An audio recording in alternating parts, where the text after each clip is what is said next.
Today I'm wearing priest gear.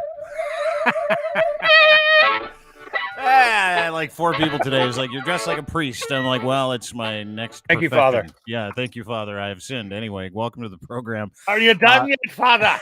Despite being in priest gear, we're doing a podcast. Please welcome back to the program. And a lot to get to today. Lachlan Cross from 95.7 Cruise FM in Edmonton and staying in Alberta. I believe you're in Calgary, Max. Max Fawcett, lead columnist for the National Observer. Welcome back to Max. Nice to see you, bud. Good to see you. Good to be back. Good to be back. I love the applause. Yeah, well, it's just me, so don't get too... Oh, there we go. We're both I was clapping typing now. an email. I'm sorry. I'm multitasking. Anyway, nice to see you, Max. Before we get to why you're here, which is to break down some weirdness in political circles that we've seen over the past few days, we're going to talk about Doug Ford, his relationship to Brian Lilley, Ivana Yelich, mostly conservative douchebags, some non-conservative douchebags. We're going to talk about the oil and gas industry and Jason Kenney and PierrePoilievre. But I want to get to Winnipeg. I know you guys are in Calgary. Have you seen what's going on in Winnipeg today? I was going to phone centimeters of snow. 80, oh my dude. 80 centimeters. What? 80? No, not yet. It 80. started. It started. Yeah. So it's supposed to be the worst storm in 59 years. Yeah, dude. And this the last time this happened was 1997. They got pounded with a storm that's not supposed to be as bad, or it wasn't as bad as what's coming down the pipe. And that's when they had that huge flood. Yeah. They've since set up a remember dike the Red system. River flood? Yeah, you remember Yeah. that? Yeah. They've since set up a dike system that protects them from that, but it's also been a really heavy year for snow. So there is a case to be made that that there could be some flooding in the spring when it does eventually come. Spring is generally in April, right? And May? Generally starts at the end of March, goes to May. But that's Winnipeg, bro. Like, that's the thing about Winnipeg. It's -5 or something like that right here, right now. It's just stupid. It's 18 in Toronto today. This is from the Weather Network. By the way, you haven't lived till you've watched the dudes at the Weather Network. Like, Max, you and I are like, well, you're a real reporter, a real journalist. I'm a blogger from Loserville. But you need to be a legitimate hardo for weather to go and work at the Weather Network like this, like my boy Mark Robinson. But 25 years since the Winnipeg schools were forced to close due to weather.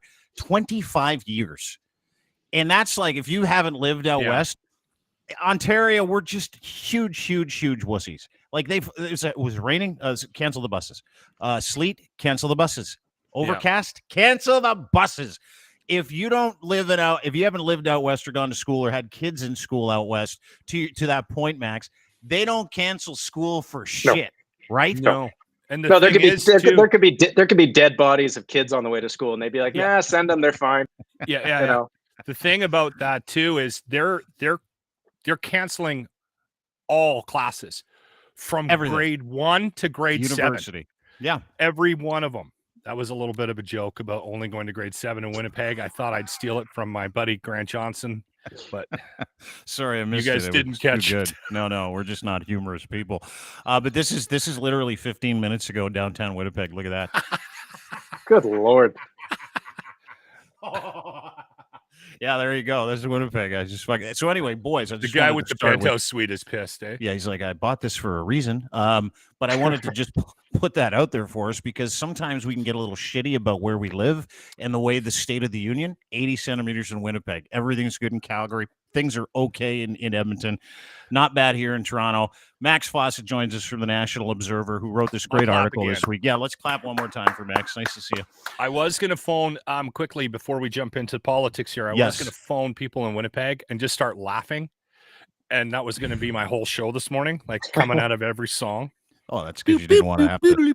But then I thought, that's bad karma. Yeah. Yeah. Well, insult to injury. Something like that. The injury being that they live in Winnipeg, but and they can't get out unless they get another gig, which is hard to do these days.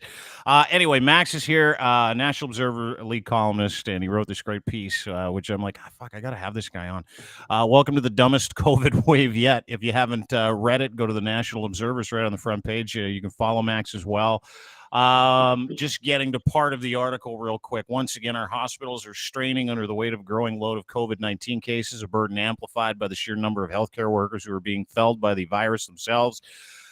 This is where he piqued my interest, Max. This is where you got me. In Ontario, the number of hospitalizations has risen to above 1,000 for the first time since February. While wastewater data suggests as many as 120,000 new cases a day, it's serious enough that Dr. Kieran Moore, this is where you get salty. I love it when you write like this. The province's chief medical officer of health came out of hiding for the first time in nearly a month Monday to, quote, strongly encourage people to wear their masks again. Oh, go read the whole article. It is, it's a light look, but it's a very damning look at basically Ontario, and for the better part, I would say it's a couple of other provinces that are run by some neocon dickheads. But it effectively is, you're talking about the go fuck yourself approach to handling the pandemic, correct?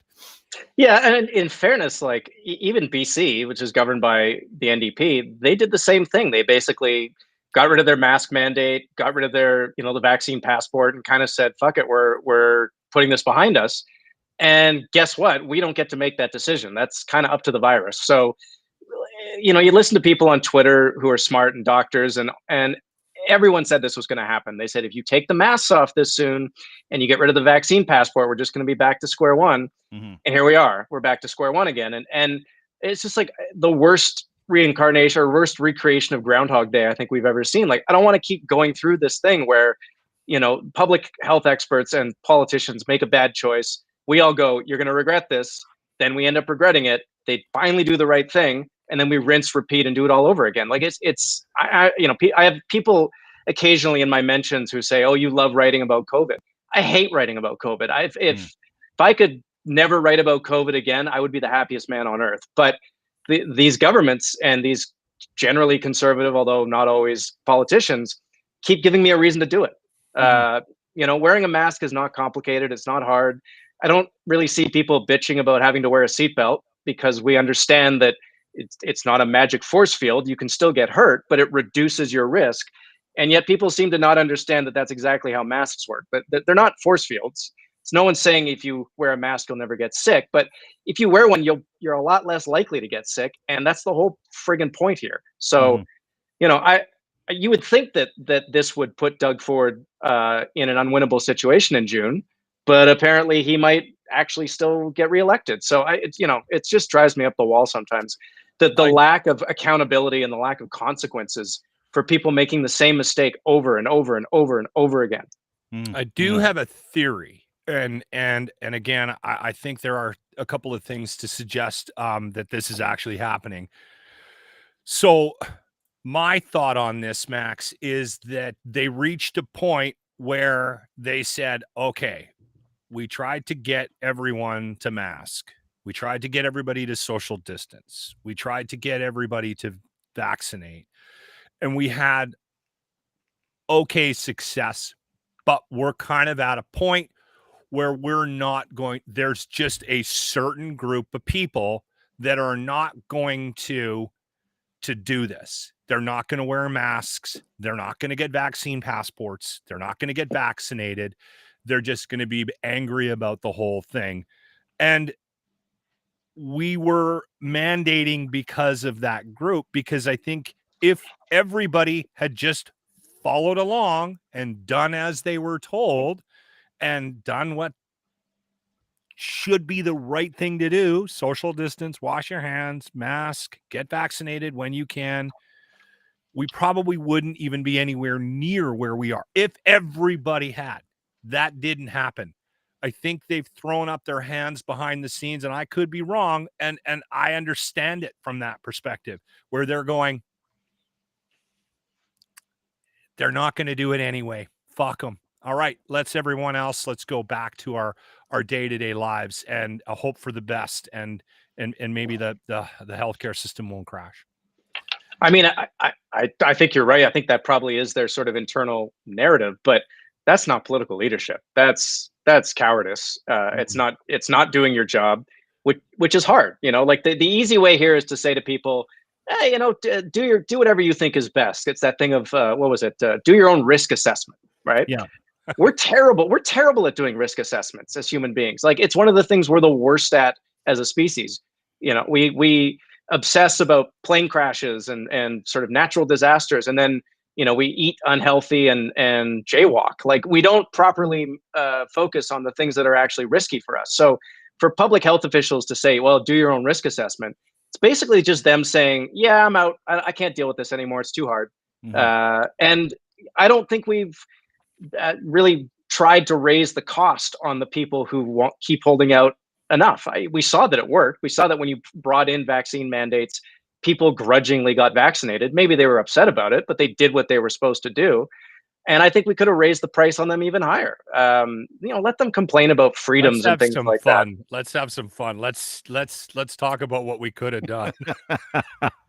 Well, the Go did it. I mean, we eliminated. Watch what happened you look what happened in Quebec, right? The things that they said they were going to do, which they ended up not doing, led to people getting vaccinated en masse. I mean, it happened here. It happens everywhere. We've been over it.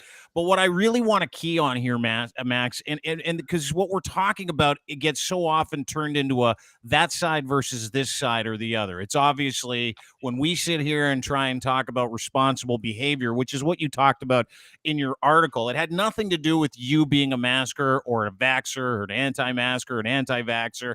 It had nothing to do with you going, fuck, I love writing about COVID. And what you said earlier, I identify with, because we had this very conversation on this podcast last week, or actually this week, where I said, listen, we haven't talked about COVID for 4 weeks and we fucking meant it. Like, we don't want to talk about it. I don't want to tell you what side to go on. I don't want to tell people what to do. None of us do, because it's not fucking entertaining and there are a million other things going on, right? So when you wrote about it, and I want to bring this up, this is again from your article. If you go to the National Observer website, you can have a look at it. Again, the article is Welcome to the Dumbest COVID Wave Yet. Max did this for the National Observer. When the story of this pandemic is finally written, the behavior of people like Moore, to say nothing of his political masters at Queen Park, will feature prominently. The behavior, Max. That's what I focus on when it comes to this, is you have been telling us, our masters, our leaders, our elected officials have been throwing this yo-yo at every person in this country for months, and we have done what needed to be done by and large, right? I don't want to get caught up in whether or not people believe in masks and vaccines and what religion and all that other bullshit.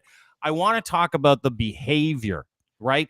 And the behavior that we saw in that press conference yesterday with Dr. Kieran Moore, which I know you watched, where he got up and he basically said, I mean, you should really be wearing a mask, like super wear a mask, really important to wear a mask.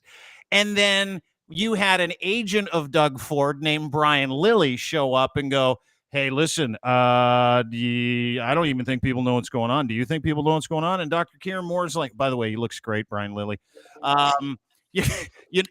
It's a circle jerk. And I know that's a double negative. But at the same time, it's the behavior of certain people that have influence in the process that need to be held accountable. Dr. Kieran Moore, gone for 4 weeks, goes on vacation to the Caribbean during this whole thing. They lie about it. Then all of a sudden, the conversation is, well, he's allowed to go on vacation. And everybody's like, that's not the fucking point. The point is you lied. Why are you lying? And why are you continually lying? So what is it about the behavior around people that are influencing this process that bothers you and me so much?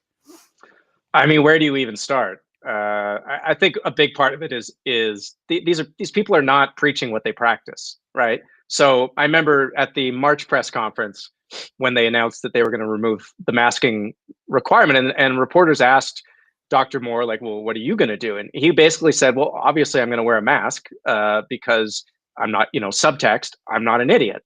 And the same thing he said here when he came back from vacation. So these people are living one way and then talking about living in a different way. And leadership still matters. People still key off this stuff. People who don't have the time or... Are you sure, Max? No, He's getting a call from Doug. Yeah, that was Brian Lilley right there. Hey, Brian. I would like some consistency, especially from conservatives, around, are they preaching what they practice and are they practicing what they preach? Because it really just feels so counterproductive. I will say, if we could do this pandemic all over again, and Jesus Christ, I hope we never do, but we need to not use doctors as spokespeople, because the part of the public don't trust them, right? Especially the part of the public that we need to convince. So who are you going to put up there, Max? I want professional. I want professional athletes. I want musicians. I want people who have. I want people who have cultural relevance in the lives of individuals who don't trust experts. Hi, right? Because I'm Lizzo, and there you go. Get Wendell Clark, get Matt Sundin, get them all up there. Because the problem is when you bring an expert up, and a part of the population has been conditioned over the last 10 years not to trust any experts, they're immediately not going to trust what those experts are saying, which is why in almost every province you've seen this split where the people who are not getting vaccinated and the people who are not wearing masks are overwhelmingly conservative because they don't trust experts. So, as to the chief medical officers of health and what they're saying, at this point, the public has pretty much tuned them out. If you're someone who is like, you're someone who's like us, you're already doing the right things. And if you're doing the wrong things, you're not going to listen to some egghead tell you at, year 2+ of the pandemic to change your behavior. But you know what, Max? I think you're wrong. I think, and I said this, and I've witnessed it, countless situations like this. I think people like us are actually bowing to public pressure in this province and across the board. I said when they started lifting mandates, and everyone was like, "Oh, I'm going to continue to wear a mask. I'm going to keep this," and I'm like, "Bullshit. You will do what the majority does. Everyone will." And you're all lying if you're saying otherwise. I still wear a mask at work, and but people make fun of you. They do, and I don't care. and I am in a meeting with people that were the most vocal people in COVID the entire time that are taking their mask off because the majority of people in the office are not wearing masks. It's public pressure. It's what your peers are doing. It's dictating how we're making. Well, Max never said that everybody in this country was smart. Like, that's not what he's saying, right? Like we're talking. You're smart, Locke. Like, you have the ability to be able to assess risk on your own. I've told you this, Max. You may not have caught this. I've talked about it now. At some point in COVID, it became all about the male genitals. Every article I read said your dick's going to fall off. It's going to shrink. It's not going to work properly. Yeah. It became all about the penis. I'm still convinced to this day that COVID may be a penis disease. So I'm like, I have one thing left to look forward to in life, and it's my penis.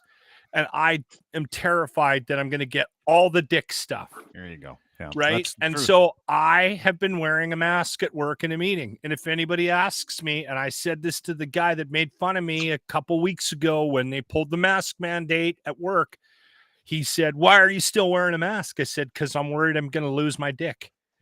And everyone thought I was kidding.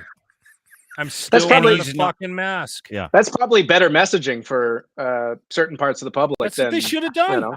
That it's good for your family or good for the public and strangers. But I take your point, Lachlan, that there is a peer pressure effect here. I've noticed it. When the mask mandate first rolled off here in Alberta, people were in the grocery stores still pretty good about wearing masks, and now it's ridiculous.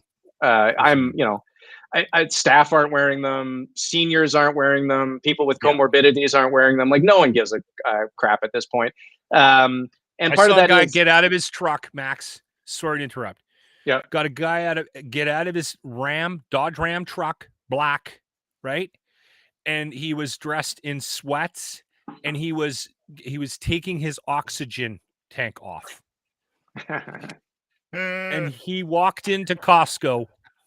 Limped into Costco with no fucking mask. Yes. Pulled his thing in, put the tube. Those are those guys that we talk about all the time. The guys that are standing at the No More Lockdown thing with the sign that says "Vaccine is death," and they're smoking a fucking Dunhill the size of my arm. Like, those are the best people in the world. The oxygen tank guys are the best because they're always at rallies, right? It's boring in the basement. But he didn't exactly. he didn't take the oxygen tank into Costco with him. Yeah. And if it was just consequences for them on some level, sure, fill your boots. If you want to be a moron and get sick and die, go ahead. But it's bleeding into every aspect of the healthcare system. And my dad actually, I hate to be a bummer, he died about 6 weeks ago, but he was in hospital in Toronto, and we were visiting him and talking to the nurses and so on, and they were saying basically like they were doing everything because the resources in the hospital were so stretched, they were so understaffed, people were out of sick or whatever, and everyone's quality of care went down, and that's going to keep being true for as long as we keep doing this stupid Groundhog Day routine. So I really wish that we had been a little more thoughtful about how we message this and how we kind of push back against the pushback. But it doesn't help that we have mostly conservative premiers in this country who are mostly stupid. Can we talk about the mostly conservative premiers who are mostly stupid and mostly fixing / rigging their way through this messaging? Because that's fucking important to me. We talked about him earlier. I wrote a piece on him about how Doug Ford and his entourage fix press conferences, fix the news. You are very familiar with how this whole shenanigan, how the whole fucking thing works, right? You know how this works. But I'm just going to bring this picture up. That is Brian Lilley. He works at the Toronto Sun. The Toronto Sun is run by someone named Adrian Batra. Adrian Batra, who I'm sure you know of, was Rob Ford's press secretary, very, very, very close family friend of Doug Ford. Now Adrian Batra hired Brian Lilley, who is one of the founders, believe it or not, of Rebel News, along with Ezra Levant, Doug Ford, Gavin McInnes, I didn't know whole bunch of superhuman douchebags. So let me just fast forward. Over the past 3 years, Brian has been working at the Star, magically front row for every press conference in person, magically gets the first 1 or 2 questions in a limited time offering where if you understand how these press conferences, political conferences work, it's going to go for a certain period of time. When that time is up, no more questions. Could be 30 minutes, could be 20 minutes, could be an hour. So here's where things get interesting, because we're talking about messaging and the confusing messaging, because our media outlets like the National Observer are supposed to hold our elected officials to account, correct? That was my understanding. These elected officials are supposed to serve the public good. Where this gets interesting is Brian Lilley absolutely is an agent of Doug Ford and the Conservative Party, absolutely is living with Doug Ford's press secretary, Ivana Yelich, who is absolutely part of this massive bullshit misinformation, point that way, look over there campaign, where after we get mask mandates pulled and restrictions taken away, Brian then hits up, and as do everybody at the Toronto Star, they then start serving off meatballs, trying to distract everybody from everything that we're talking about that needs transparency. Why we're not masking in the 6th wave, who gets paid for rapid tests. I mean, the rapid test story out of the Toronto Star last week, that all these private schools got the rapid tests and public schools got fucked. You saw that, Max?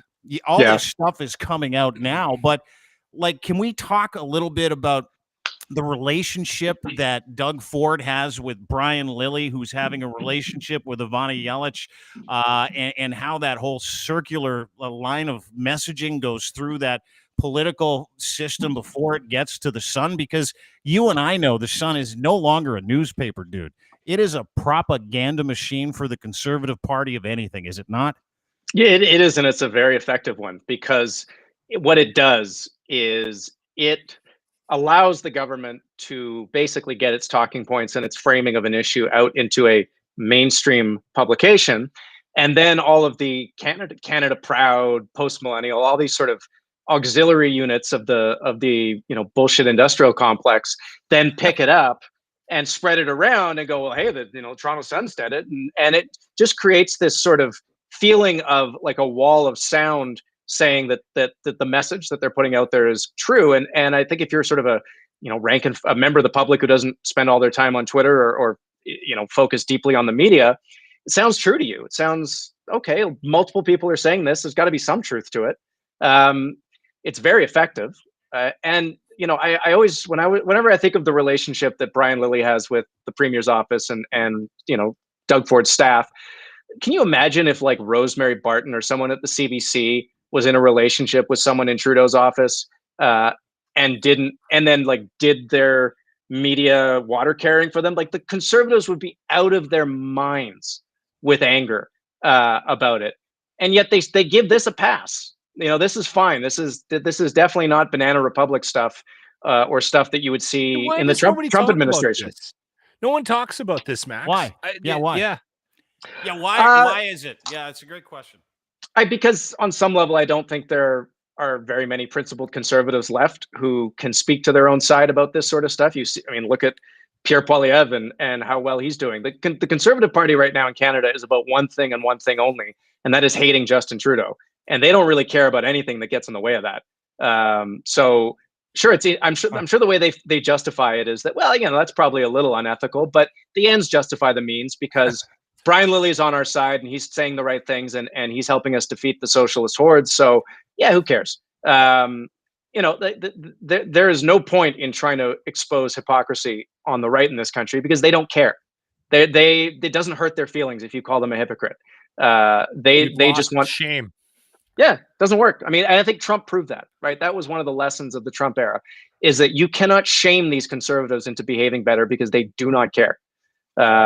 So, what can you do about the whole Brian Lilley thing? I think it's been pointed out, by other journalists, other people of integrity, and it doesn't really seem to matter to people, because in sort of tribal partisan warfare, the ends justify the means. Can you but show it's that not, picture but of Brian Lilley again? Yeah, quickly? yeah, he looks great. He looks great. He looks really good. No, clearly I thought that was a gym membership pass. No, I don't think so. I don't think so. What were you saying, Max? What were you going to say, bud? Oh, he's just clearly been to Florida recently, or somewhere warm. That is not the face of a man who spent his winter in Ontario. Doesn't look like he has a mask tan line either. This is, yeah. I'd love to see those tan lines. Ask Ivana how the tan lines are. It's like clockwork, though, Max. It's like every time the snow shovel incident when Dougie went out with a kid shovel. Remember that? Yep. An hour after that, when he starts getting lambasted, Brian Lilley shows up with an article. The notwithstanding clause where he shut everybody up and said, you can't advertise against me during the next election. Brian Lilley, here he comes to the rescue. Masks. It is so incestuous and so fucked. It's unbelievable, to the point where I canvassed several of these people that are in these press conferences and deal with Ivana, reporters that are on the beat, right? People that are covering Queen's Park and all that stuff. They're very nice to me. I helped them during the convoy, so now these guys are helping me. And I asked them what happens in these meetings. And I don't know, listen, this is party shit. This happens all the time. And let me just say this. Every political party is a power center and a business. It's nothing else. And they all do the same. But this is weird, because they have a conduit into mainstream media, pretending to be mainstream media, justifying lies as lies, right? As the truth. But here's where it gets interesting. Is Ivana, when something happens to Doug, say 120,000 new infections a day in our wastewater, and people are not showing up for work, and we're dying and getting sicker and sicker, Ivana puts out this tweet where she basically says, rapid tests don't even matter. And then an hour later, she puts out this tweet saying, we love you so much, we gave you 158 million of them. So there's that. There's this concerted effort on her part. But here's where it gets interesting, is the fly in the ointment is Brian Lilley, because of that conduit, right? So Brian gets in first, no mask. He's the first person to ask a question the other day. Here was the friendly question he asked Dr. Kieran Moore. And by the way, we've never been sicker. 6th wave, no masks, no mandates. A lot of people want questions. Dude was gone for fucking 4 weeks at least for 2 of them, to the Caribbean.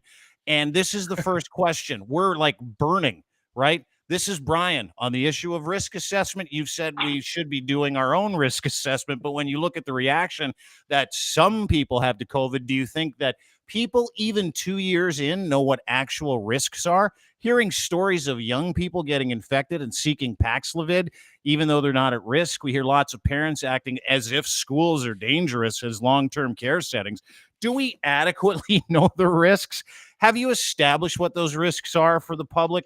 Blah, blah, blah. Kieran Moore. Well, once again, That is a great question. And then he goes on to answer it. And this is the fucking great part. He basically says it's cool that 10 kids died and it's not that big of a deal. Like, that to me is everything. It says everything. It talks about the collusion with mainstream media, the culture war that conservative theocratic assholes are trying to shove on the rest of the world at any cost, including hypocrisy and lying, which is laid bare. I mean, we see it. Why is it that no one else is picking this up and running with this, Max? Why? I think I was trying to sort of figure out, because I was thinking about this when you reached out to me, like, why is it that the UCP government here in Alberta makes me crazier than the government in Ontario, where I have family and I, I've lived in Ontario for a long time. And I think part of it is that in Alberta, they're incompetent. Like they're venal, they're bad, but they're just not good at being bad, right?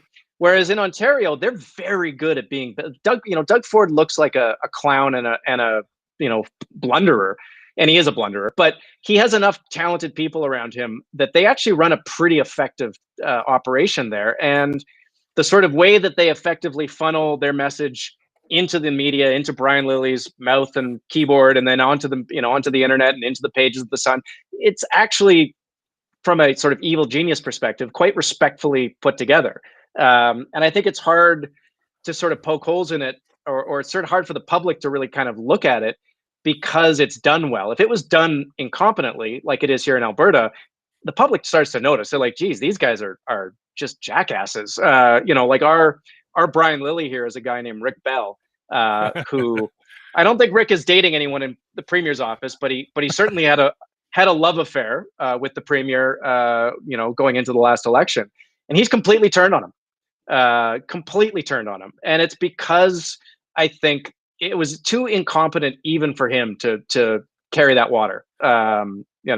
So I don't know. It should make people angrier than it does, but I think part of the conservative strategy, it's the old Steve Bannon thing about you flood the zone with shit, right? And they have put so much stuff into the public arena that is upsetting and angering, that this relationship between Brian Lilley and a member of the Ford government and the sort of corruption that's inherent in it, it just falls way down the list because people are angrier about COVID, about masking, about housing prices, about food prices, short, everything. Yeah, you name it. Like, they don't have the bandwidth to be upset about media. We do, because we care about it and it's important to us. But I always try to remind young journalists when I'm talking to them that, like, nobody takes our job as seriously as we do. The general public does not love us the way we think they should or do, and they can take us or leave us. So the inner workings of the media ecosystem is kind of irrelevant to them when they can't afford to pay their bills. Yeah, Max and I live in Alberta, so we're propping up the rest of the country, and that's my start, just to take a shot at Dean. You and I are sitting here watching this Jason Kenney thing. Do you think he has a hope in hell of winning this challenge to his leadership here in the next couple of months? Yes. Yes, I was just looking at my phone. Ryan Reynolds is now following me. So that's right. You know why? You were on Jesperson's show this morning, and you're like, who? And he's like, who's going to go to the United States to get the pipelines built? And you said Ryan Reynolds. He can get anything built. Boom. And now he follows you. There we go. Yeah, it's all happening. It's all happening. But good for you, Max. So well, there you go. So Kenney is a lot of things, and none of them are very good. But he is a very skilled internal organizer. In an internal party matter, I would not bet on anyone against him. And really? So what he's so what he's been doing is he's already changed the rules for this leadership vote. Yeah. I think five times. Is it that many times? Now we got mail and everything. So it was gonna be in person in Red Deer, and then he decided he couldn't win that, so he made it mail-in vote. And then he decided that maybe he couldn't win that, so now he's allowing people to basically harvest votes. So you can give your ballot to someone else, and they can submit it on your behalf. It's just he's making all these rules changes to tilt the table as much as he possibly can in his favor. And the people who are on the other side of this are not good organizers. Like Brian Jean is a lot of things. An organized, sort of skilled politician, probably not one of them. So, in a contest to see who can rat fuck each other the hardest, I will always put my money on Jason Kenney, right? Does he have a hope in hell of beating Nutley? I think I would not put money on him. But I think his odds are better than they were 6 months ago. And Okay. as someone who wants to see him lose, the way the NDP is behaving right now makes me a little nervous. They are not telling a coherent story about what the province should be like with them in charge. They're just pointing out how terrible Jason Kenney is. And guess what? We all know that. It's not a secret. Yeah. So they need to do a better job of doing their job. But I think, and oil is $100 a barrel, going to, God help us, 140. The province is going to be drowning in cash. Yeah. Kenney could afford to send people $2,000 checks this fall and still post a budget surplus. Now, how do you think a $2,000 check would change people's minds? Listen, I got a check for $234 about my licensing sticker here, and that bribe got sent directly to the Green Party, everybody. Just letting you know. And I don't even like the Green Party. I fucking hate politics. I'm just talking about this shit from a values and virtue perspective. Sorry, Locke, what were you going to say? No, I was just going to say Rachel has never taken my advice. I've said it countless times on the locker room over the last year and a half. It's every time she's not listening to you, dude. I don't know why. I've said this from day one, and it's been every time Kenney does something stupider, which just seems to be a weekly thing. I've just said this. I've said, Rachel, stop talking. He's doing all your work for you. Stop tweeting. Stop going out. Stay home. Just get drunk for the next year and a half. You'll be fine. You're going to win. And she's not listening to me. I've said that countless times. What are you doing? Stop it. She keeps tweeting incessantly. You go to her Twitter feed, it's all about how much of a jackass Kenney is. Well, dude, let's be fair. You mentioned that because I caught on to that about a year ago. I'm like, Rachel, stop it. Stop it. Twitter, I don't know. I don't know. Sorry, go ahead, Max. Her Twitter feed should just be retweets of his tweets.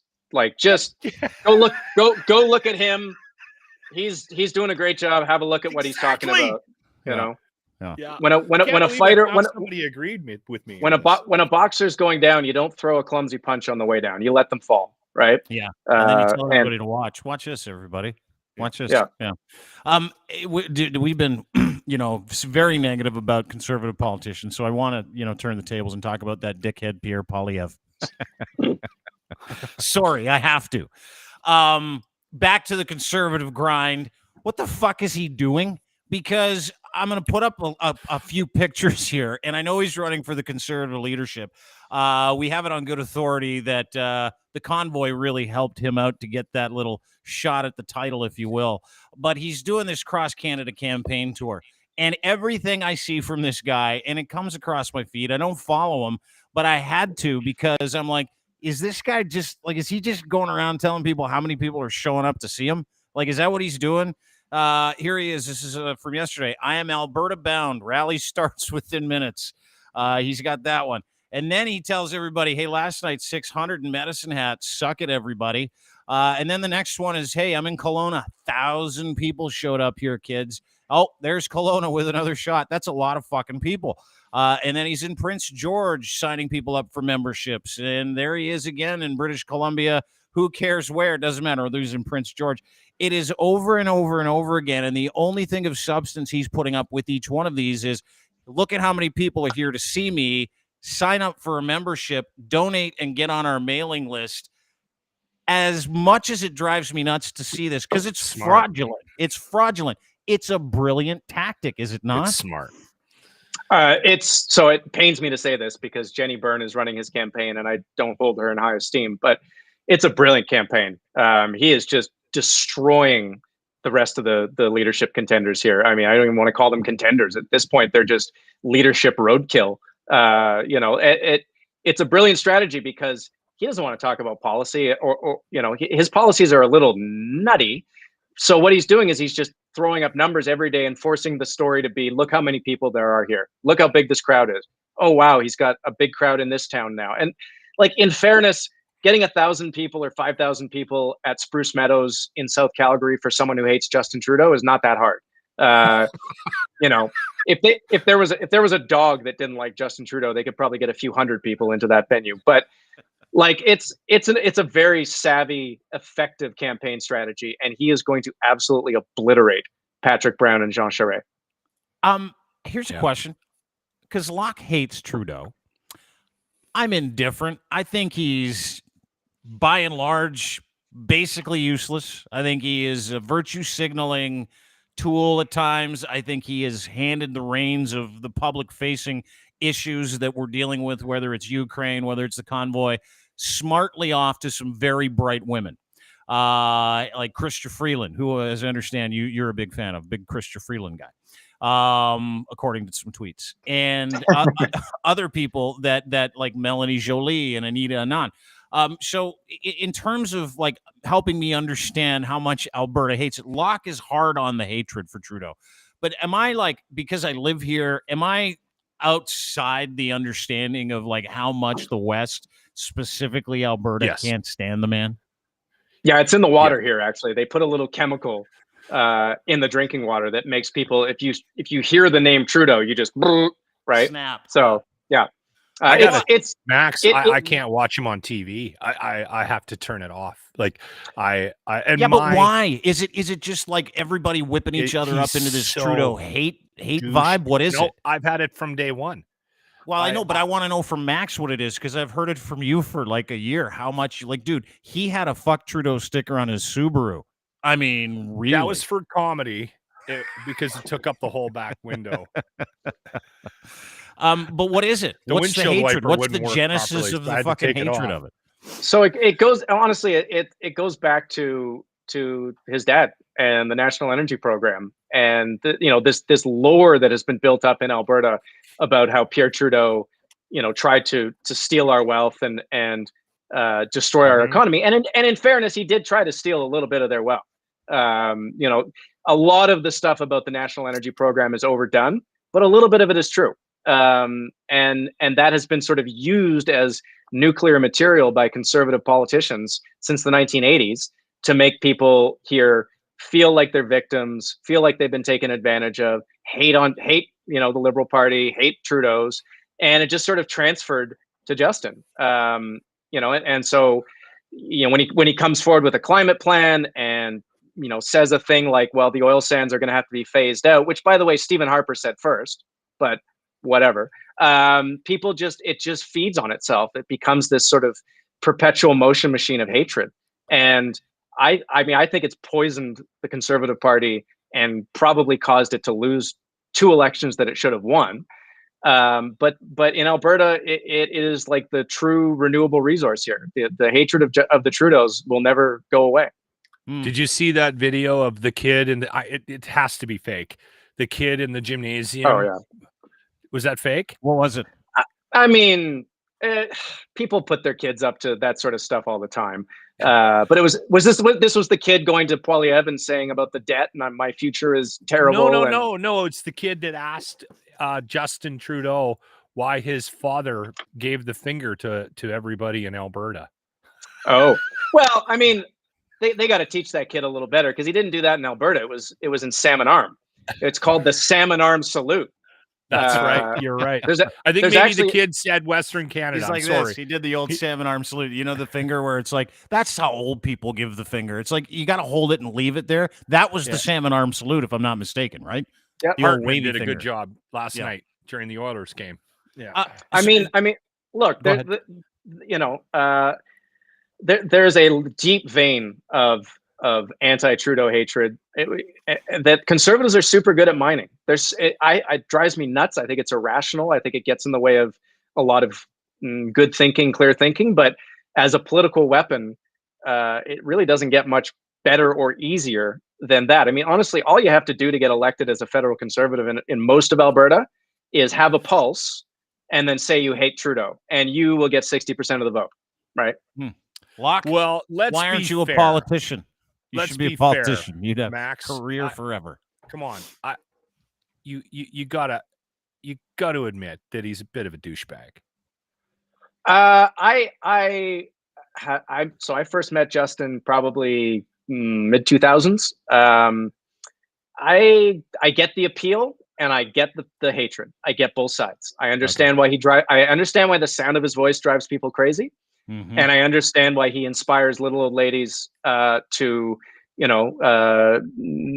tweet at me saying I stand with Trudeau. Like he is one of the most polarizing and sort of electric figures in Canadian political history, probably second only to his dad, because of his ability to inspire love and hate. Right. Now, let me ask you this, just because this is the thing that bothers me about what we've been going through the last couple of years. And it also bothers me about. You're going to talk about bike lanes? Jason Kenney. No, I'm not going to talk about bike lanes. Thank you. But at some point in a politician's career, when you're looking at what you've done and your legacy and your contribution to the overall good of the country, like Jason Kenney, he's gonna be hard pressed to sit down and put together a nice little book about all the great things he did for Alberta. Like, that book doesn't get written.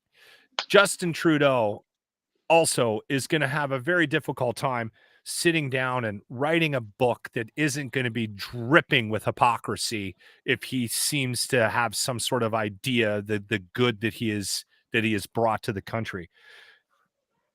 Does Justin, when he's taking a look at what's happened, like, there was 8,000 people and probably 4 times that wanted to go there to show their hatred, join the Ottawa protest for that man. And I know, listen, that's a drop in the bucket when you take into consideration that we got 40 million people in Canada. But they're all racist. Does he look at that, Max, and go, yeah, no, I'm doing a good job. There's a handful of people that really don't like me. I'm going to ignore the fact that there was a mob that wanted to drag me out of my home and remove me from the like. He has to look at that.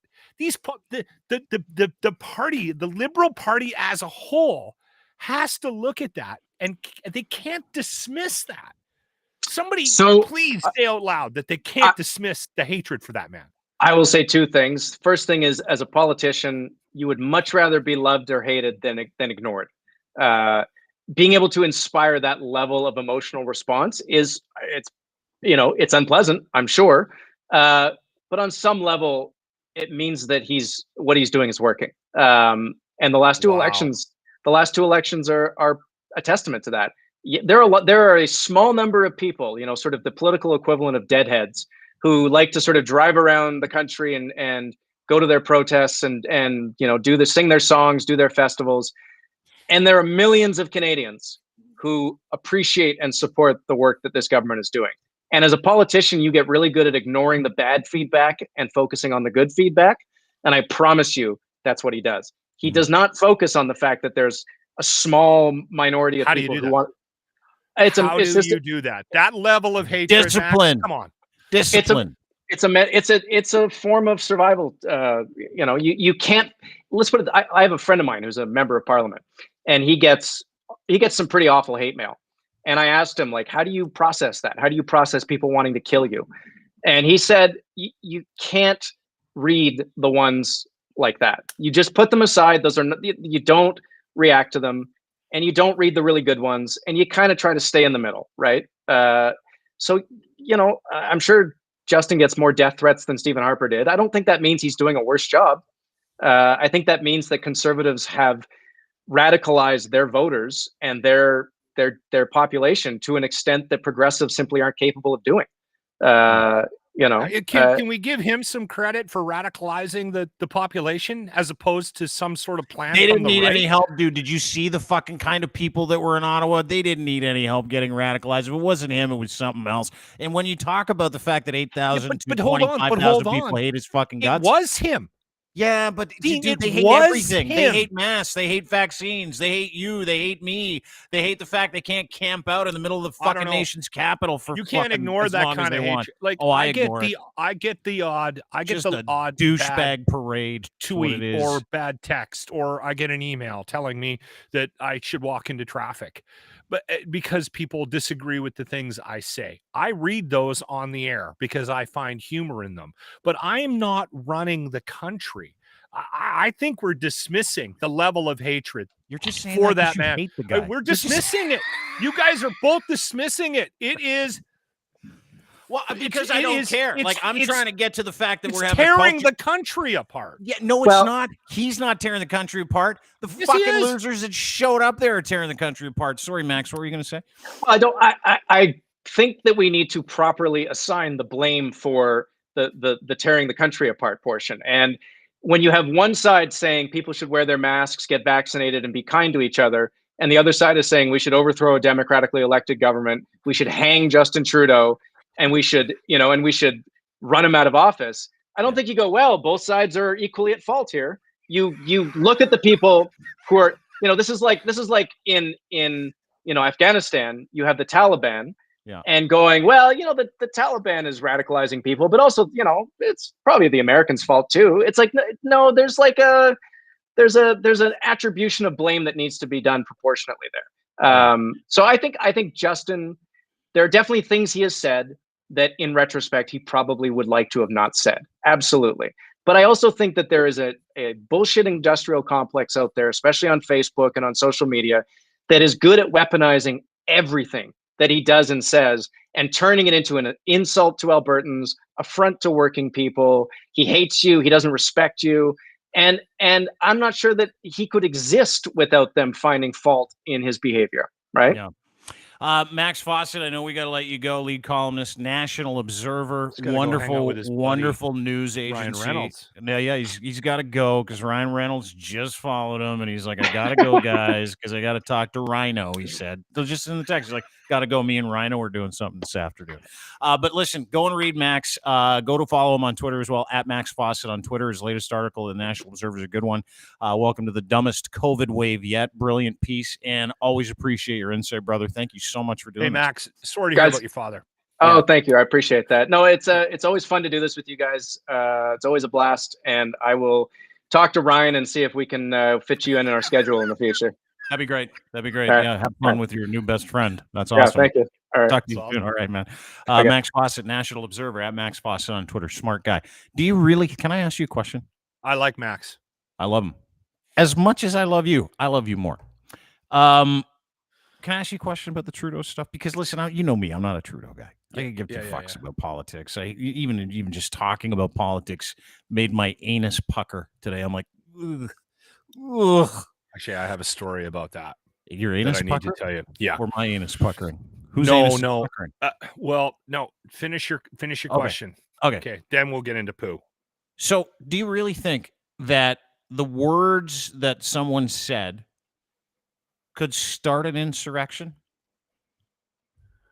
No, here's the thing. You can't blame the strategy of the Conservative Party on the hatred for Justin Trudeau. You can't. That's where Max and I are gonna part ways. Can I show you something? And I'm not overly conservative. I'm not overly liberal. I'm this weird sort of thing in the middle that is unrepresented in this country and most democratic societies. And I am struggling right now with my belief structure revolving around you have to be a part of the process, because I desperately don't want to vote. I want to protest vote probably for the rest of my life with how angry I am at with where politics is at right now. And the thing that I keep bringing up about Justin is that the guy is a piece of shit. He is not a good human being. He cares about himself, and that is it. And it has become more and more obvious to me over the last 8 years. I'll tell you a quick story. When he first started running, and it was before he was the prime minister, I said to my wife, there's something about this guy. I do not like him. And then I got madder and madder every time the more and more I heard him speak. I was like, this guy, don't like this guy. This guy is not, there's something wrong. And my wife was like, come on. Like, look, he's a good-looking guy. He'll be a good leader. Yeah, he'll be a good... You wear snappy socks. My wife and I did not agree on Justin Trudeau. It was about 2 years into his first term. She turned to me at dinner one night when he was talking, and she said, I can't believe I'm saying this, but turn it off. Yeah. I can't listen to him speak. Now, my wife doesn't say a bad thing about anybody, ever. And she came around. It took a couple of years. She came around on it. And that, to me, is a sign. And listen, it's a very microcosm. My wife doesn't buy into politics. She doesn't get up every morning and read the Globe and Mail webpage. She stays out of it. She chooses to vote because she's Canadian and believes in the process. But we don't talk politics hardly ever. And she gets wildly annoyed at my anger at Trump, my anger at politics, my anger at Justin Trudeau, wildly annoyed by it. That took about 2 years for her to come around onto my side of the table on the Justin Trudeau thing. I don't like the man. I think he's a shit leader, and I don't think he makes very good decisions. And my hatred for him has grown because of the virtue signaling. Mm-hmm. It's nothing makes me angrier than passive aggressive behavior. We've talked about this on my radio show over the last couple of weeks. And second to that is that virtue signaling. That picture of him with the teddy bear at the graves, like I can feel all the hair on my back rising up right now. Yeah. Like I can't stand that kind of insincerity. Which is why he's disappeared, right? Like you think about us, we haven't seen him. He hasn't been front facing because he knows that there is a giant segment of society that has a problem with how he is, right? Yes. So now it's different when you think about having a problem with how someone is and who someone is, right? Like Doug Ford. I know who Doug Ford is, and he has the values of a serial killer. I know how Justin Trudeau is, and he drives me fucking up the wall.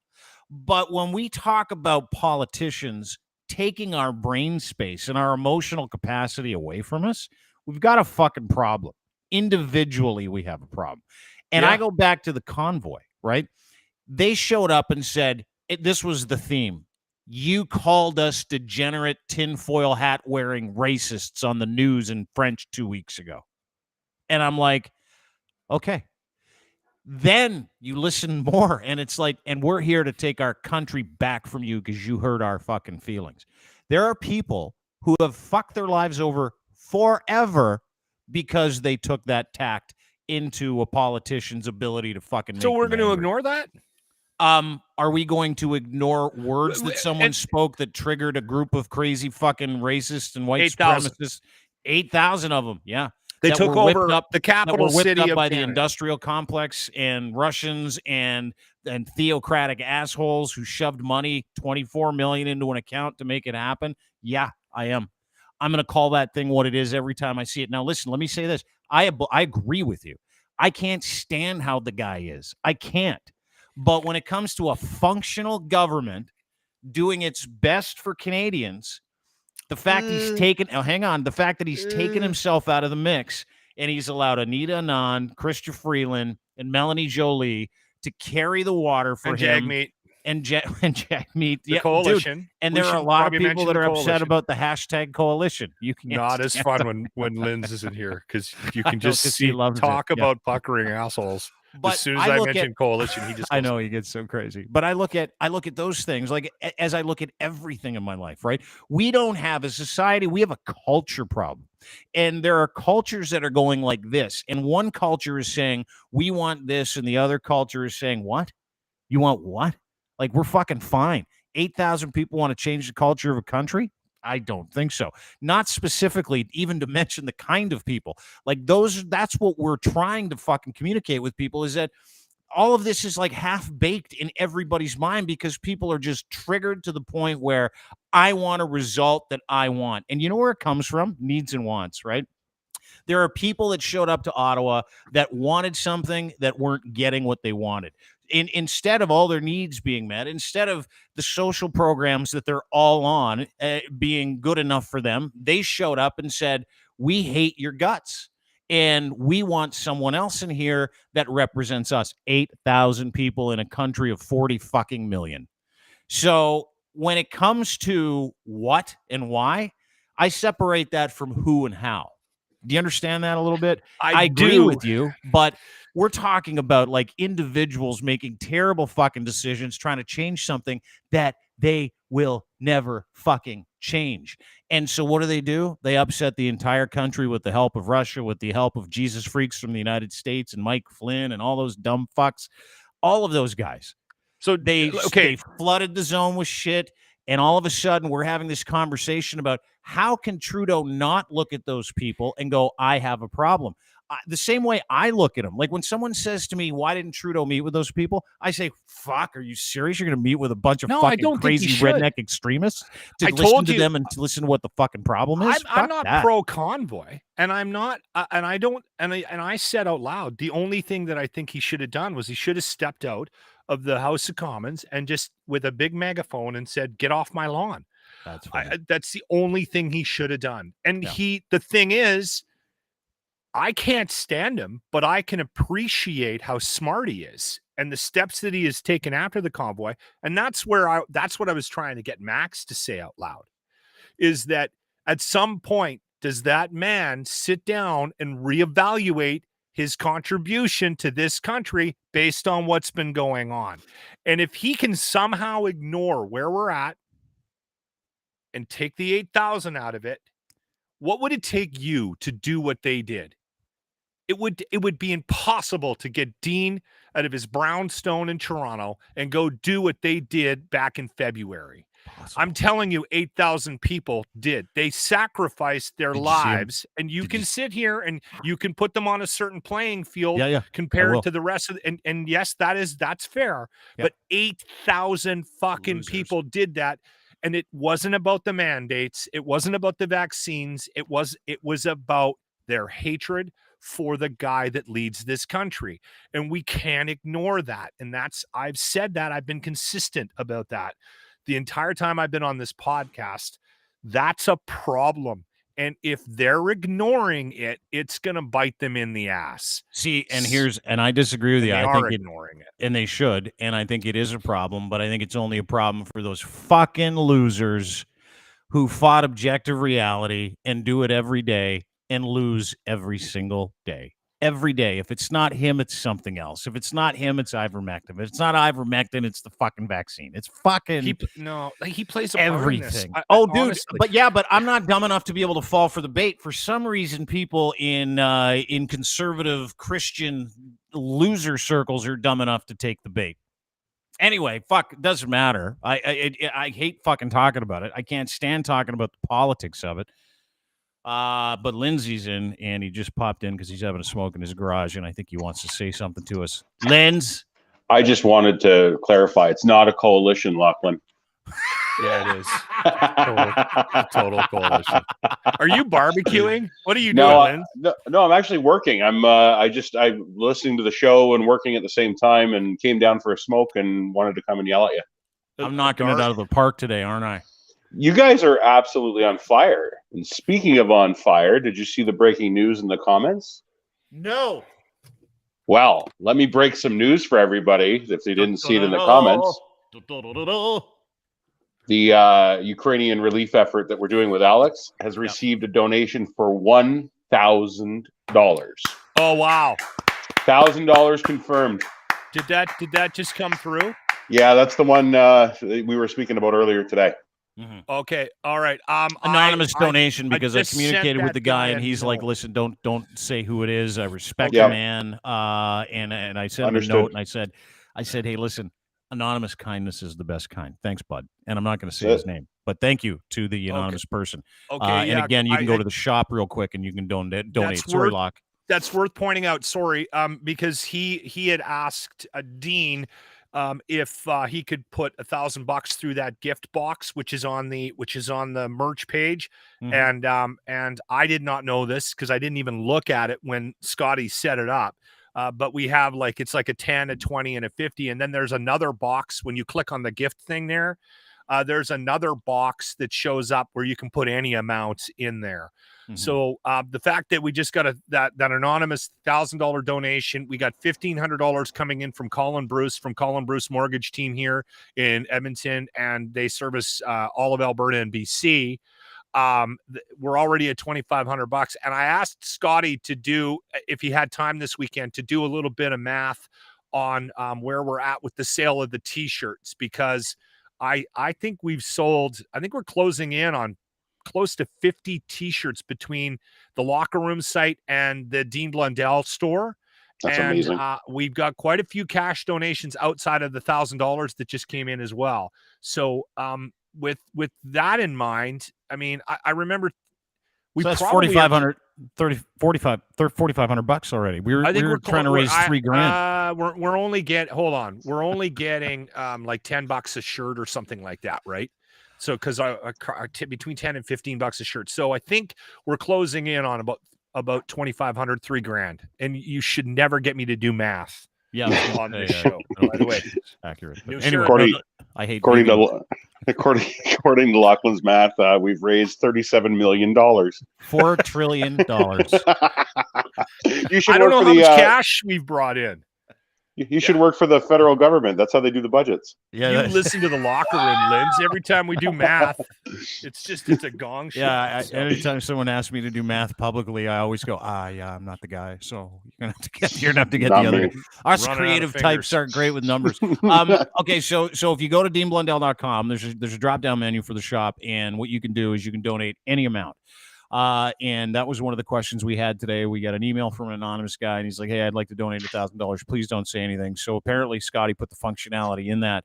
But if you go to the store, you can get one of these Slava Ukraine shirts as a little bit of a keepsake. All the proceeds from that shirt, all the donations that you see in this box is donate to Alex in Ukraine, go to him, actually supplying food to restaurants, supplying blankets to bomb shelters, getting diapers for babies, and feeding guys on the front lines, to the point where he said he was going to take some pizzas over to the fellas as they continue to mow down Russians from foxholes from a half a kilometer away. So it's our pleasure and it's our honor to be able to help him. And if you've been watching some of the stuff that Alex has been telling us and showing us, and these podcasts and shows that we've had on with Alex has been absolutely transparent about what's going on there. I think it's some of the greatest news that we're getting out of Ukraine, like real time, unadulterated news, just through someone. Oh, Ryan saying hi to his neighbors. What's up, my neighbor's dogs? home. Yeah.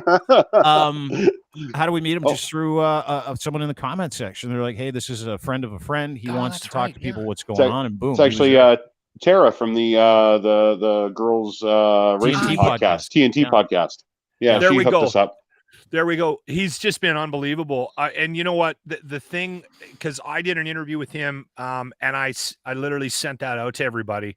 And as soon as I sent it out to everybody at work, everyone was like, "Who is this guy? Where did this guy come from?" He is just that smile too, right? Like he's just the salt of the earth.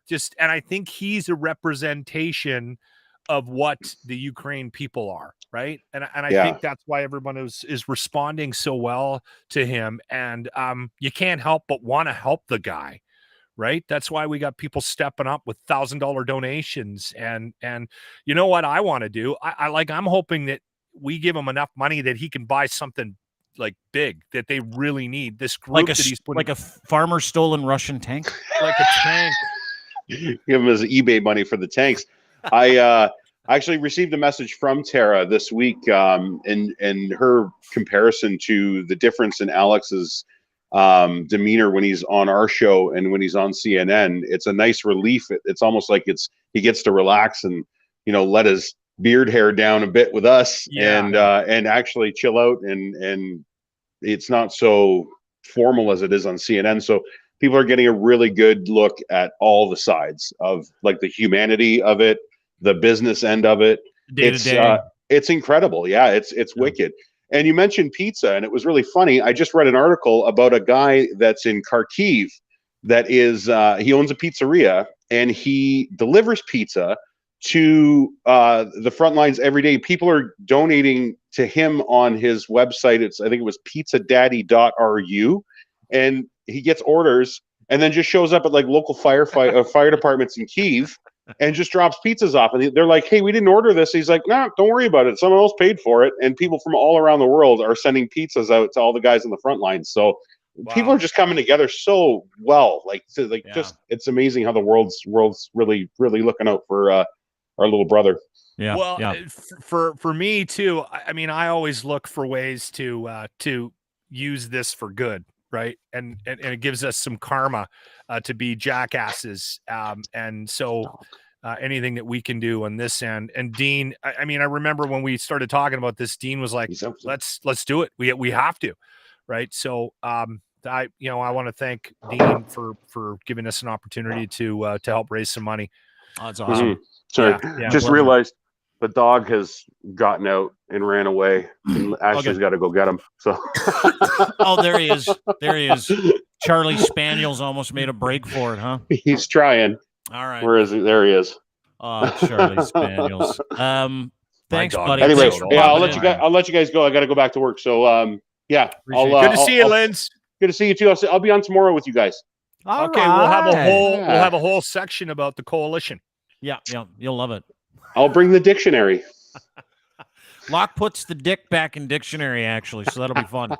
Thanks, buddy. We'll talk to you soon. Ryan Lindley from the Sheeple Shepherd podcast is where you can find him, and at Ryan Lindley on Twitter. Can I switch gears? Yeah. Do you want to talk about that poo I had yesterday? Sure. I didn't, but now I do. Do you want some poo music? Give me some poo music. Christ. No, this is Christ, dude. We got like 5 things. Like I got a Gilbert Gottfried thing to get to. No, this is. I'll be quick. You need to hear about this. I got a goose fight to get to. I got a Winnipeg Storm video to get to. So I'll wait.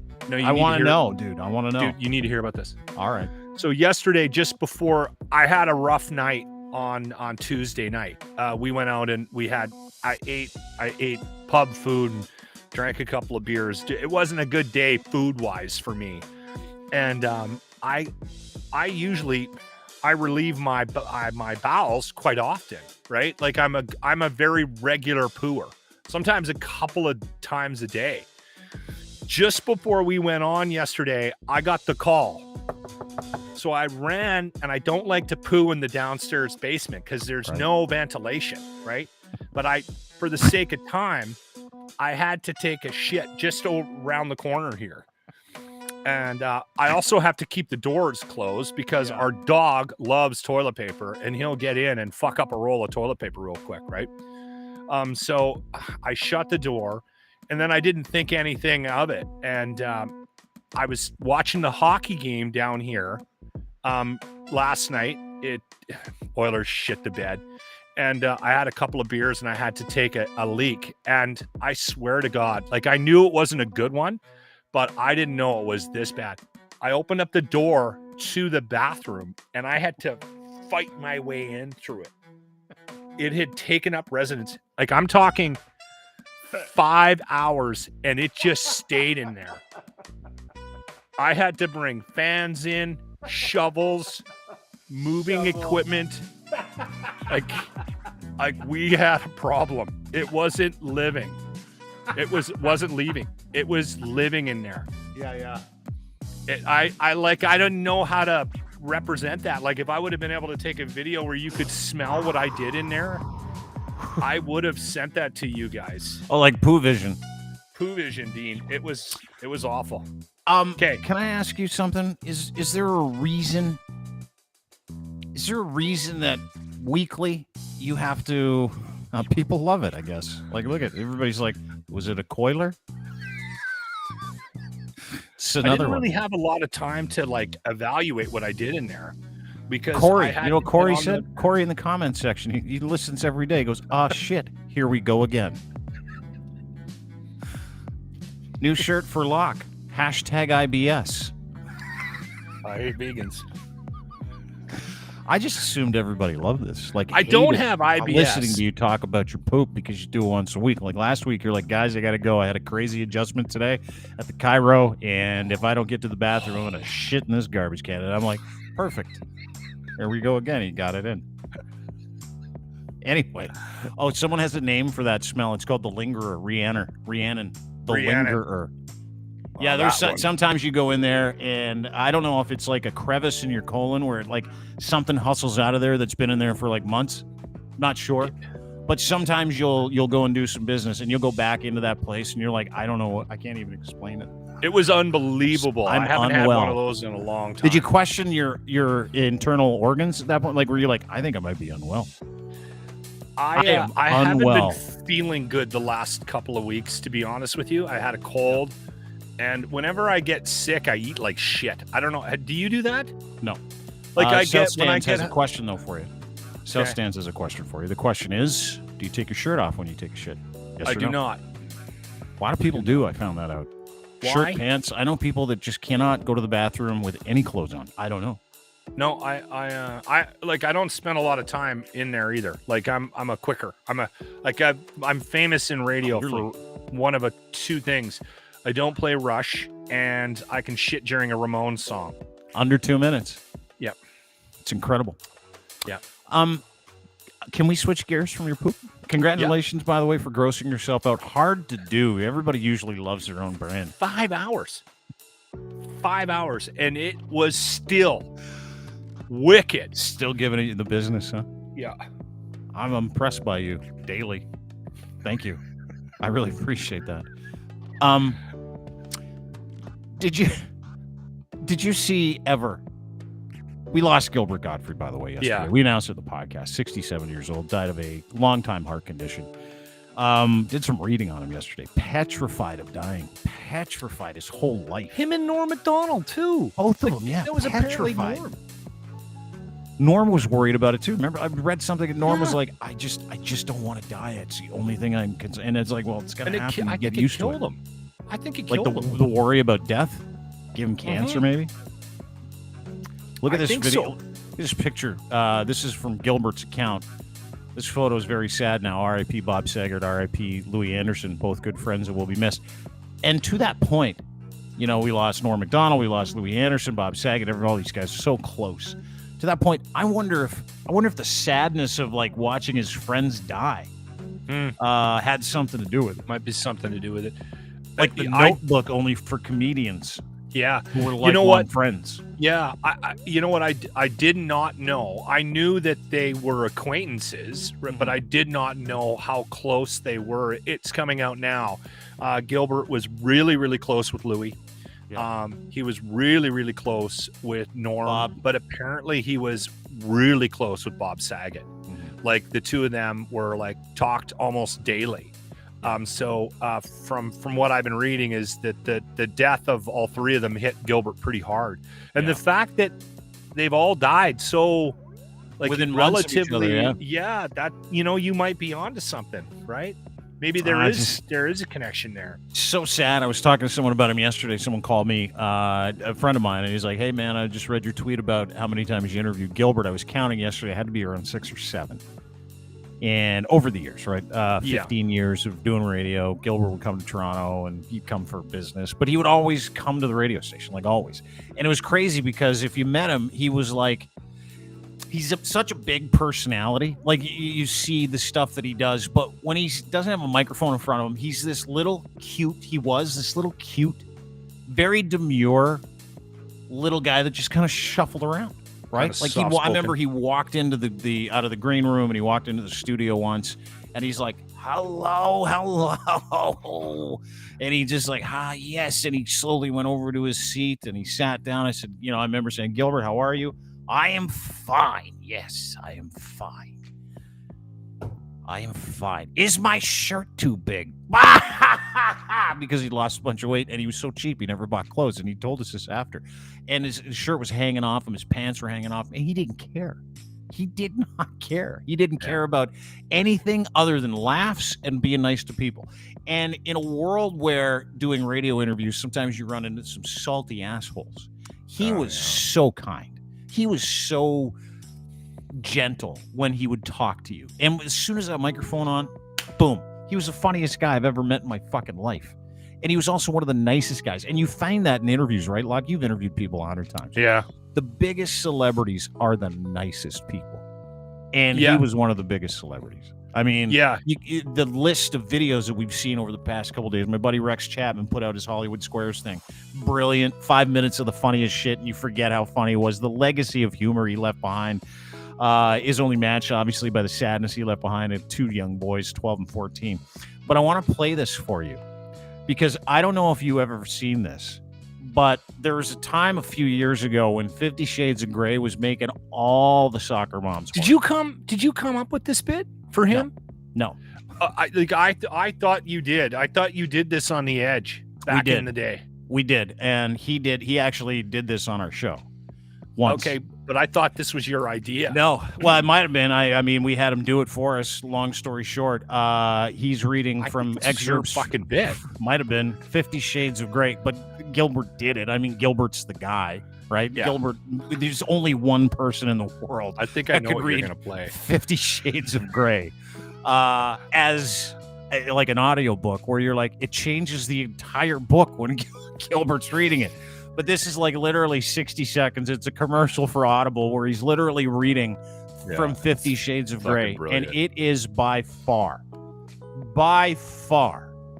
one of the fucking funniest things I have ever seen. And I tweeted it this morning. I'm like, it's still the hardest I've ever laughed because it's so well done. Here's Gilbert Godfrey, who we lost yesterday at 67. He would want us to make you laugh with this stuff. Here's him reading 50 Shades of Grey in an Audible commercial. Audible.com presents 50 Shades of Grey, the erotic best-selling novel read by Gilbert Gottfried. My inner goddess has stopped dancing and is staring too, open-mouthed and drooling slightly. Hear it the way it was meant to be heard. Keep still, he orders, and slowly he inserts his thumb inside me, rotating it around and around, stroking the front wall of my vagina. No fisting, you say. Anything else you object to? I agree to the fisting, but I'd really like to claim your ass. Famed voice actor Gilbert Gottfried gives a reading that can only be described as sensual. Holy fuck, is this wrong? But holy hell, is it erotic? Let Christian Grey seduce you over and over again through the voice of Gilbert Gottfried. But when he hits my clitoris, I cry out loudly. Oh, please, I groan. Quiet, he orders, not taking his eyes off mine. He scrunches my panties in his hand, holds them up to his nose, and inhales deeply. His hands reach around and touch my breasts, and my nipples pucker at his touch. Holy shit, this is hot.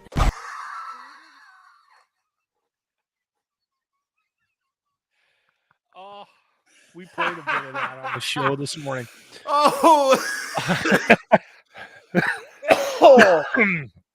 We talked about your favorite late comedian, and we played a little clip of that. And I swear to God, man, I think that was your idea. And it got out that you guys did that, and then he ran with it because that's where, you know what, I actually ripped that idea off too. And we had Jimmy read when the third book came out. We had Jimmy read excerpts. 50 Shades Freed. 50 Shades Freed. So we got him reading a bunch because he's dyslexic and he can hardly read. So that was very that's a lot of fun. I mean, you won't in for my comedic money, you will never find something funnier. Like in 60 seconds or less, if someone says entertain me, I'm like, you got to watch Gilbert read 50 Shades, man. Fucking greatest 60 seconds in comedic history. Yeah, it absolutely is. Yeah. I'm dizzy. Funny. Oh, that's fucking funny. Oh, anyway, R.I.P. You know what the interesting thing about that group was too? Bob and even Norm, even Louis to a certain extent, they came at things differently than other comics have. Yeah. Right. We have this culture in comedy now where you kind of present it in such a way where it has to slap you in the face. Yeah. Right. Whereas their approach was always Norm and Gilbert and Bob. It was subtle. They came at through the back door. Yeah. Right. They just had this different way of getting to the funny. Mm-hmm. And I can't explain it. I'm not an expert, but it's in the writing. Those three in particular had a very interesting approach, and they changed comedy. They really did. Mm-hmm. And the thing that I loved about them too is all of them did not do well in these woke years, which to me put them even further up on. Have you ever read Gilbert's Tsunami Jokes? No. They're so awful, but so fucking funny. Like, we shouldn't read them. Well, let me get them. There's one about a girlfriend. Go on. I lost my girlfriend in a tsunami. I'm waiting for another one to float by. Okay. I got them. Oh my God, these are so bad. They're so bad. Like, in the world that we live in, you can't do this. And they kept doing it. This is why I got fired from the Aflac job, right?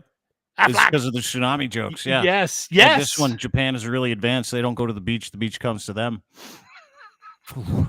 He wrote like 30 of them, didn't he? They kept coming out that day, and they were on Twitter. I just split up with my girlfriend, but like the Japanese say, there'll be another one floating by any minute. That is terrible. So see what I mean? Like, I don't know. I think I respect it because it's so wrong, and they risked everything for it. Yeah, and got like, and lost. Fucking ballsy and lost. I mean, these guys all lost, right? Like the Aristocrats joke. I don't know if you've ever seen the Aristocrats, the movie where Bob Saget goes around and they interview people and they got to finish this joke. The Aristocrats.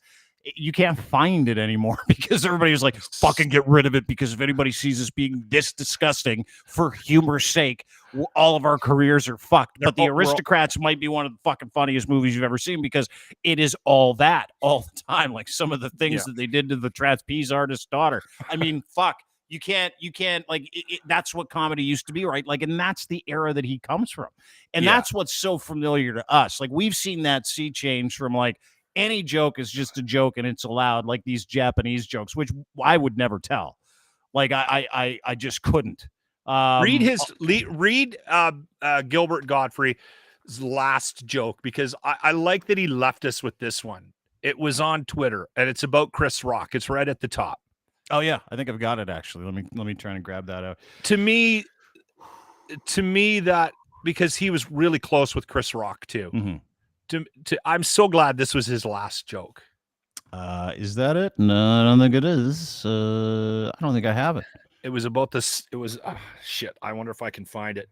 It was about the slap. Yeah. Oh, you know what? I think I got it. Hang on one second. You got it? Yeah, I got it. I got it. Okay. I got it on my computer. You're better on Google than I am. Yes, I am. Even though you're the tech wizard. This was his last joke ever. Which is the worst crime? Chris Rock being physically assaulted or Chris Rock telling a joke? Rest in peace, Gilbert. Rest in peace, brother. Just a beauty. Anyway, I love it that he went out that way. I do too. We'll end with Gilbert today. I really appreciate everybody for joining us. I want to thank Max Fawcett from National Observer for joining us. Folks, if you are looking for information about how the world is from people without some kind of political bias, National Observer is your magazine, kids. I mean that. They do a tremendous job, Max and the entire group over there. So I want to thank them for working with us. I want to thank Max for being here with us at Max Fawcett on Twitter. Max has sorted out a lot of things for me in my head. He explains things for me, a dumb guy. I've started actually paying attention to him since we've had him on. He's very non-Albertan. Yeah, he's very non-Albertan, but he is also very he just presents things in a very common sense way, and he explains things that are hard to explain. Yeah, he's tremendous. So give him a follow on Twitter at Max Fawcett. 2 T's on the end of that, by the way. F-A-W, not F-A-U. It's not like the faucet that you turn on. It's the last name, everybody. Anyway, so thanks to Matt. Thanks to you, Locke, for being here as well, at Lockman Cross on Twitter. Don't forget about us at the store as well. We're still raising money for Alex. Someone sent us a $1,000 donation today.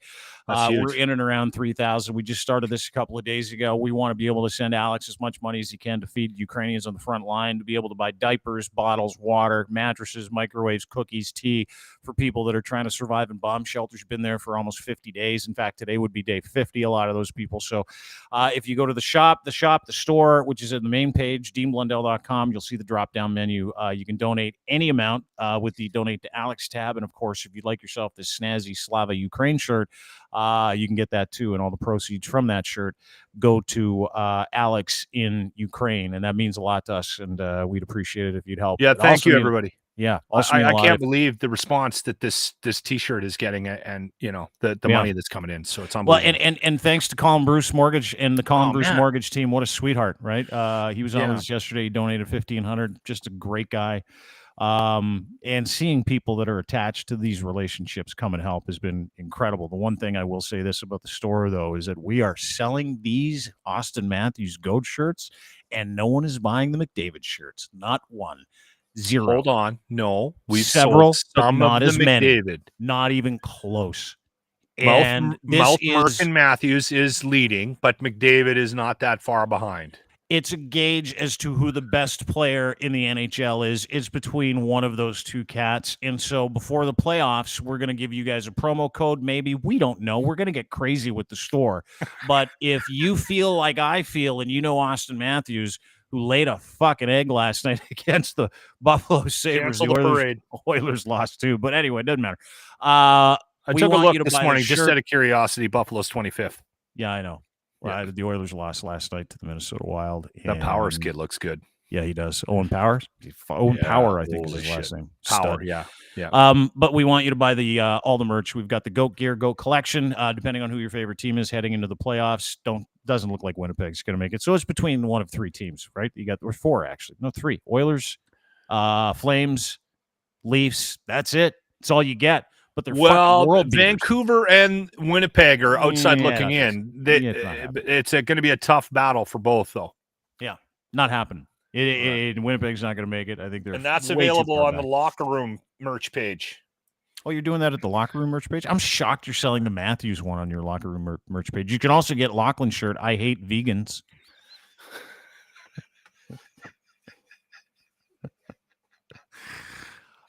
On his merch page at 95.7 Cruise FM in Edmonton. Brilliant. Thanks for doing this, dude. Thank you. That was a good one. That was fun today. Thank you for playing that Gilbert Godfrey piece. Should we play it one more time on the way out? Play it on the way out. You got to. All right. Here's Gilbert. Have a great day. We'll see you soon, everybody. Bye. Bull.com presents 50 Shades of Grey, the erotic best-selling novel read by Gilbert Gottfried. My inner goddess has stopped dancing and is staring too, open-mouthed and drooling slightly. Hear it the way it was meant to be heard. Keep still, he orders, and slowly he inserts his thumb inside me, rotating it around and around, stroking the front wall of my vagina. No fisting, you say? Anything else you object to? I agree to the fisting, but I'd really like to claim your ass. Famed voice actor Gilbert Gottfried gives a reading that can only be described as sensual. Holy fuck, is this wrong? But holy hell, is it erotic? Let Christian Grey seduce you over and over again through the voice of Gilbert Gottfried. But when he hits my clitoris, I cry out loudly. Oh, please, I groan. Quiet, he orders. Not taking his eyes off mine, he scrunches my panties in his hand, holds them up to his nose, and inhales deeply.